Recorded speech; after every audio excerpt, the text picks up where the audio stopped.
Yun, isang panibagong araw naman sa inyo lahat mga ka-installyo. Dito na naman kami sa likod ng pader. So yan, marami puno. Dito kami nakatambay at mahangin. So break time lang. Gagawin natin mga ka-installyo ay modem reveal lang tayo ngayon.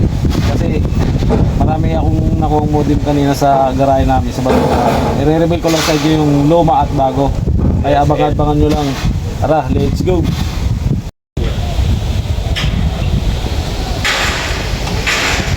So ayan mga ka-install, so napakita ko yung modem reveal natin. Ito yung DSL natin dati mga ka-install. So napakita ko na ito nakaraan, pero may nadagdag naman yung DSL, yung pang-copper line to. Ayan. Yan yung unang-unang modem na nabutan ko. Sunod, DSL. So ano naman tayong BDSL. Yung facilities nito natin mga ka-install, sa cabinet pag papunta sa bahay, copper line. Ito yung semi-fiber, BDSL. Fiber yung equipment, tapos yung copper line yung linya papunta ng bahay. Yun. Itong pangatlo, sunod-sunod kasi ito mga pangatlo. So ganun dito, BDSL lang dito. Pero ibang version naman siya. Yan. I-pitch din to, fiber home. Yan. So sunod naman dito, ito kulay black naman. Black din, pero para same lang sila ng design. Pero black to. So kaya mga ka-install, para sila mga diesel, pero ProLink naman siya. ProLink yan, ProLink siya. BDSL din to mga ka-install. So semi-fiber din to. Yan. Kaya isa-out na to ngayon, kaya hindi na natin gamitin at wala ng copper line. Kaya puro fiber na tayo. At ito na yung ipinalit sa kanila. Ito na yung IoT na purong fiber. So i-pitch din siya, fiber home. IoT yung pangalan niya. Yan. So ayan mga install, ito na yung fiber natin na pure na fiber na to. Mula poste hanggang bahay, ito na talaga yung IoT fiber home. So sunod naman yung sumunod sa i-pitch natin. So siyempre si Huawei. Ang dami nagko-comment na si Huawei lang tayong saka lang. Pero totoo talaga yan. Ay, si Huawei yan. Huawei. May 2.4 siya saka 5G. Yan. Kaya yan kaganda ni Huawei. Ito yung unang labas ng Huawei mga ka-install natin. Saka mayroon siyang version 2. Kay Huawei yung version 2. Huawei rin siya pero pinaliit. Yan ang makita nyo naman. Napakaganda rin. So, saka yung antenna niya sa gilid. Ayan, makita nyo mga ka-install natin. So salamat nga pala sa lahat na nagko-comment. So ito mga install, ano lang to, 5B5. Ayan, 5B5. Wala siyang 2.4, 5B5 na siya. Napakaganda nitong gamitin mga ka-install. Kaya lang naubusan kami ng stock. Kung ano yung binibigay sa aming stock, yun yung ginagamit natin. At ang ipinalit kay Huawei, at ito na siya. CTE naman mga ka-install, CTE. Yan, napakaganda rin itong gamitin. CTE, pero bigla lang siyang naubusan ng stock. Yan. At ito yung harap niya. So, kagandaan lang sa kanya, plain. Wala siyang mga butas, hindi kagaya nung ibang natin na marami siyang butas. Hindi siya nainit masyado. So, dito sa ilalim maraming butas. Pero sila, marami rin butas sa ilalim, singawan ng init. Yan. So, ito yung CTE natin mga ka-install. Yan. Siyempre yung bagong modem natin, yung latest natin ginagamit ngayon, yung JPON, yung ProLink yan, JPON siya. Ayan, ProLink siya. Siyempre may to, may 2.14, di ba ka-install ito.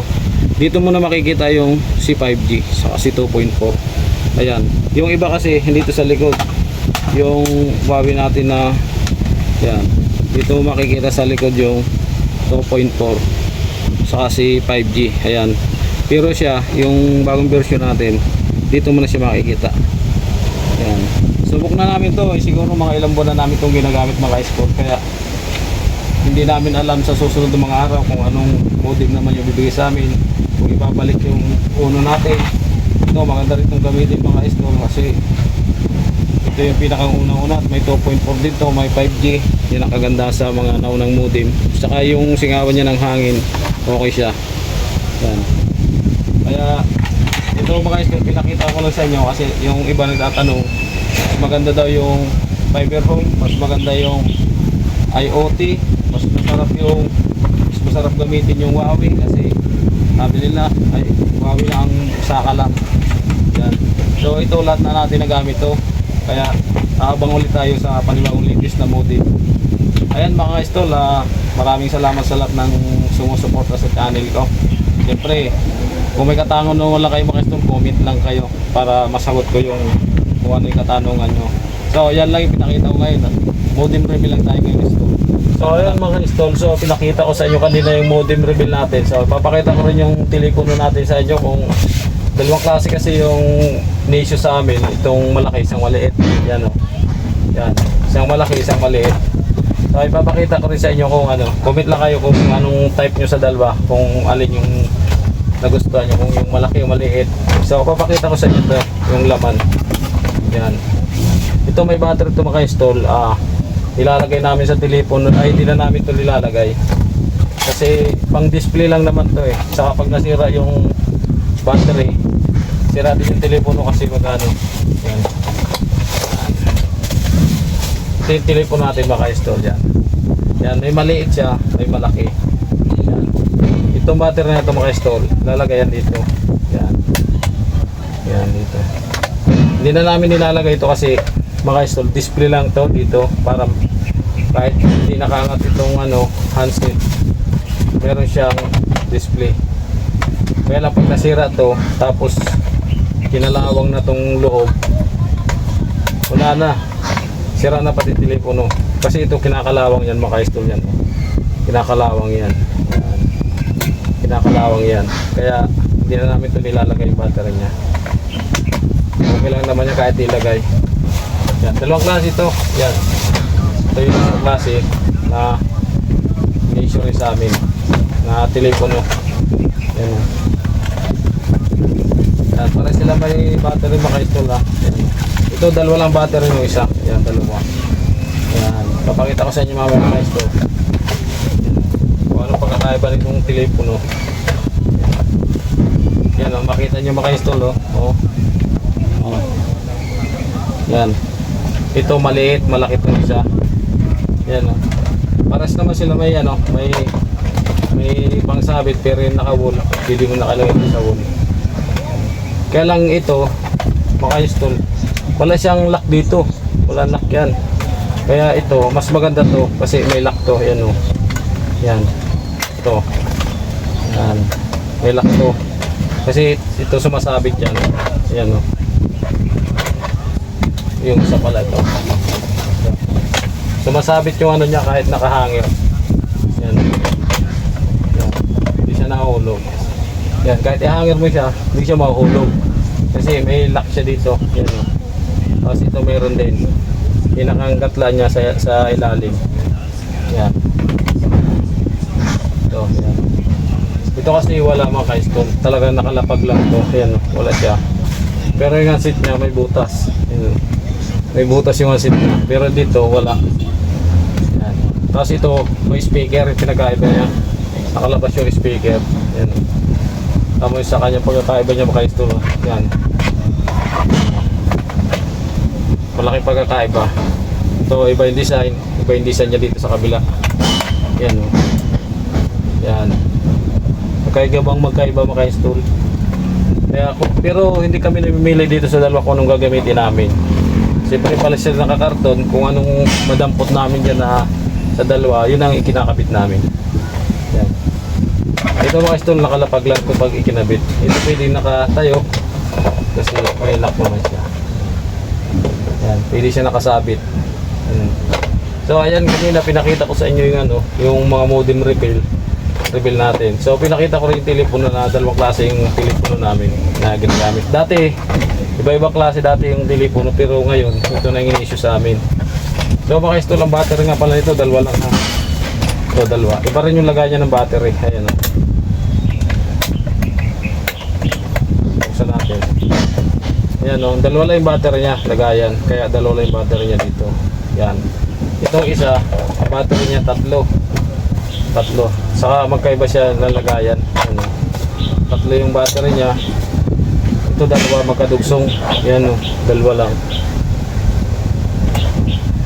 Yung mali, 3 battery, yung malaki, 2 lang. Yan o. Pero hindi na namin to inilalagay mga kaistol natin ha. Kasi pag kinalawang nga yung battery, masisira na to. Yung telepono, masisira din. Yan. Ito pa ba yung battery niya? Yun. Tabi-tabi lang siya. Yan. Pero kami hindi na, kahit sa bahay namin mga kaistol, hindi ko nilalagay yung battery kasi pag nakalimutan natin, sigurado sira. Yan. So ito mga bago ito mga kaistol, hindi pa namin nagagamit no. Pinakita ko lang sa inyo kasi 2 rin. Kasi yung modem namin, iba-iba rin yung ginagamit namin. Tapos ito, iba-iba rin yung telepono. Pero dati mayroong maliit pa nito dito. Pero wala na yung issue. Ito na lang laging 2. Palitan na lang sila kung anong stock namin. Yun yung bigay sa amin, yung galing warehouse. Kaya 2 yung ano namin, stock. Magkaiba rin siya ng lagayan.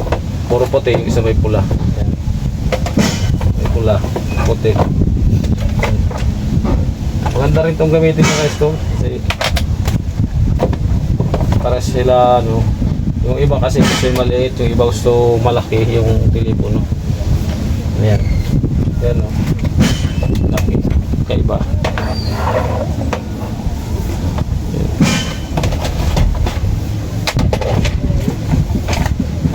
Ayan, okay na ba ka-install? Napakita ko na sa inyo yung modem reveal natin. Tapos pinakita ko rin sa inyo yung telepono. Yan. All goes na tayo dyan.